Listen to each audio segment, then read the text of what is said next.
32 ساڵ بە لە ئێستا ڕژێمە ڕەفتار فاش و ڕووخاوەکەی بەعز لە ئانووساتی درێژەدان بە ژیان و ئاوێتەبوونی هەڵەبجە لەگەڵ سروشت و جوانیەکانی وەرزی بەهاردا فڕۆکە مەرگهێنەرە نەگریسەکانی بەعسی ڕووخاو هاتنە سەر ئاسمانی هەڵەبجە و هەرچی جوانی و پاکی مرۆڤەکان بوو لەگەڵ خۆیان بردیان.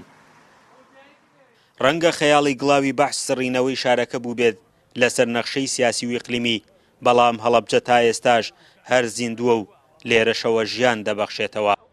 هەڵبەت ئەمە کارەساتێکە تاوانێکە دژی مرۆڤایەتی کراوە. ئێمە پێمان وایە ئەو کاتی کە هەڵەبجە ئەم تاوانی بەرامبەر کرا ئەبێ مرۆڤایەتی لەسەری وەجواب بێت. بۆیە ئێمە تاو کاتی کە هەڵەبجەمان بەهی هەڵەبجەکاندا ناوە کە ئەم تاوانی بەرامبەر نەکراوە، بۆیە داوا لە مرۆڤایەتیەکەین کە کەیسی تاوانی هەڵەبجە لەبیر نەکەن.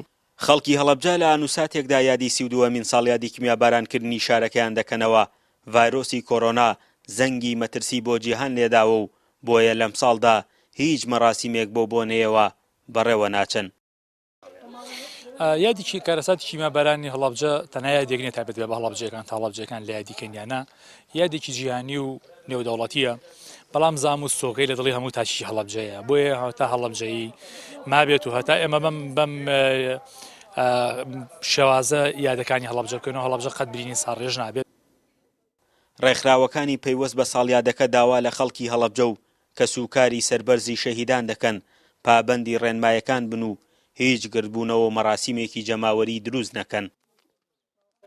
دیارە سەرەتا سەرخۆشیمان بۆ سەرجەم کە سوکاری شەهیدان و تەمەنای چاکبوونەوە بۆ بریندارەکان دەخوازین و هیوادارن ئەم بارودۆخی کە هەموو جیهانی گرتووەتەوە هەرێمی کوردستان بە شێوەیەک بتوانێت خۆی بپارێزێت کە دووبارە نەبینەوە قوربانی ئەو ڤایرۆسی کە ئێستا هەموو جیهانی پێوە سەرقاڵ بوو.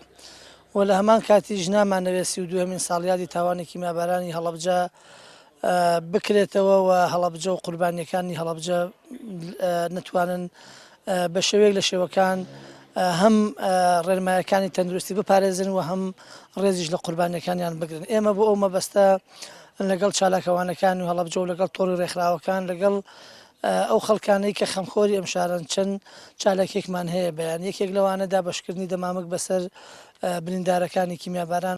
دام و دەستگاکانی حکوومەتی هەرێم ئەگەرچی ئامادەکاریان کردبوو بۆ ساڵیادەکە، بەڵام هەموو چالاکیەکانیان لەژێر ڕێنمایەکانی وەزارەتی تەندروستی و حکوومەتی هەرێمی کوردستان ڕاگرتووە. هەموو کە ئامادەکاریەکان کرابوو بۆ ئەوی کام ساڵیش وەک ساڵانی پێشوو تا ڕادێک بگرە جیاوازتر، یادێکی شایستە بە مەرگەساتی 32 ساڵی کیمیابارانی هەڵەبجە بکرێتەوە. بەڵام بەداخەوە ئەو دۆخە تەنها ئێمەی نەگرتوێتەوە، دیارە هەموو عێراق و وڵاتانی ناوچەکە و بگرە جیهانیش گرتوێتەوە. بۆیە ئێمەش وەکو هەموو شوێنەکانی کە پابەند دەبین بەو ڕێنمایانی کە دانراوە لەلایەن وەزارەتی تەندروستی و تیمە تایبەتەکان بە خۆپارێزی. لەگەڵەوەشە داواکاریەکانمان هەر بەردەوامە. یاد و یادەوەری کیمیابارانکردنی هەڵەبجە لە کاتێکدایە سەدام حسێنی گەورە دیکتاتۆر و عەلی حەسەن مەجید سەرپەرشتیاری پرۆسەی کیمیابارانکردنەکە ناسنامەی مردن و پێنووسی واژۆکردنی لە سێدارەدانی سەدام حسێن و پەتەکەی ملی عەلی حەسەن مەجیدی دڕندە و بێویژدان کە ئێستا لە ناو پیرۆسترین شوێنی هەڵەبجە دانراون پندێکیشە بۆ مێژوو هەموو ڕۆژێک پیشانی دنیا و وەفدە ناوخۆیی و بیانی و عێراقیەکانیش دەدرێت. فەرحان حەمەخان، گەلی کوردستان، هەڵەبجە.